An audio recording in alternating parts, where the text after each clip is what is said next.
cups of flour.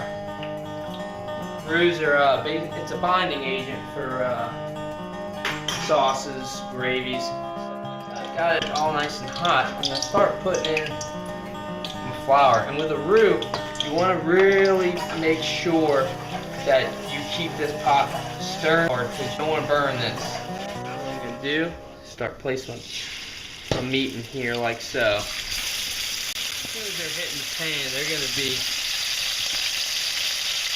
browning really nice. See, we're just getting that nice color, just like that.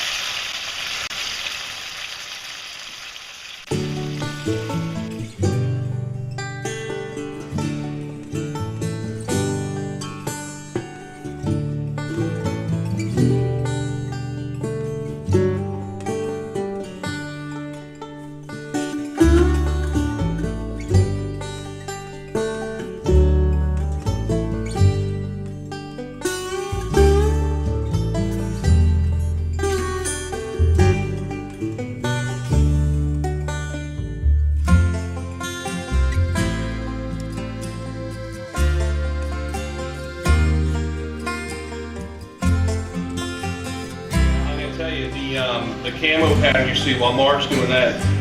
If you go to Todd Stroh's website, it's crossovercamo.com. You'll see his camo pattern. It says "hunt like the deer hide, undetected," and it's because this camo pattern actually has deer hair woven into it. And any of you guys that have been on the stand long enough know that deer will not be there 1 second. You blink your eyes and then they're there. I don't know why that is, but I think this camo pattern does a really effective job of replicating that. And besides the fact that he designed a really effective camo pattern, he's also a really strong Christian. The same thing with Wildlife Energy. We use these a lot. Getting up at 2:30, 3 o'clock, 3:30 in the morning, you need something to give you a little kick and get going. Jay Davidson over in Lafayette, Louisiana, Wildlife Energy Drinks. I have a hard time with some of the other energy drinks because they get me really fired up, and then there's a crash after. You fall right down. You're not going to have that with this.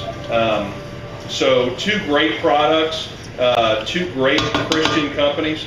Really proud to have those guys on board with us, and they're really excited about this project. Oh, you know, that's the thing about Louisiana cooking, is that you'll see we may have measured out these ingredients, and while you're going to look on the website and the ingredients are measured out, you know, you need 3 cups of this, 1 cup of that, 1.5 cups of this.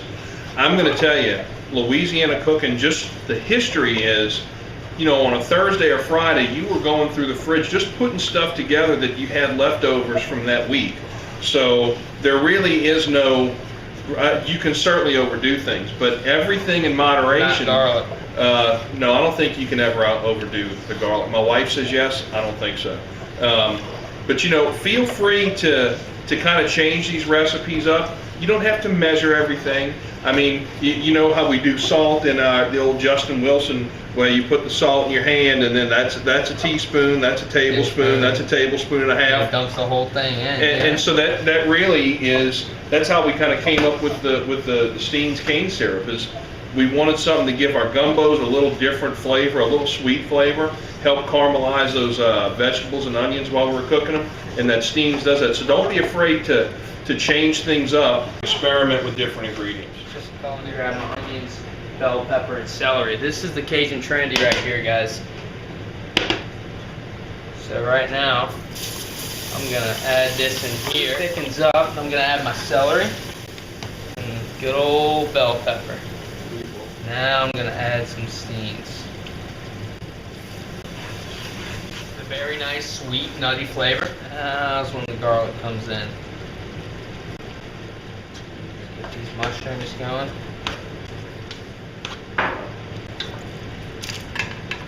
Get the rotel in there as well. And tomato sauce. I'm just gonna mix this up real nice. Oh man. I'm gonna add my bear in now. I'm going to drain off my fat. I don't want all that fat going in there because the roux is, you know, all oils. So I'm just adding all this there. And right here I've got salt, black pepper, and I've got some cayenne. I'm going to Let's just spoon a little bit of that in now. I'm gonna add my beef stock into it.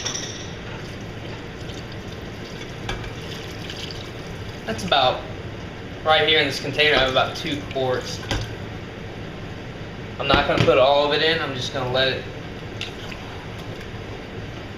this marry together. I want to add a little acidity to it. If you have lemon's the best way to do it. I'm just gonna let these kind of just cook down in here. You can, you know, squeeze them out and set them in there. I'm gonna stir this all up. Put some lemon zest into it, and that's just gonna really lighten up the dish. It's so hot down here in Louisiana, and you don't want to be eating something too heavy. We're just gonna lemon zest. And all this is taking the, pretty much the lemon oils.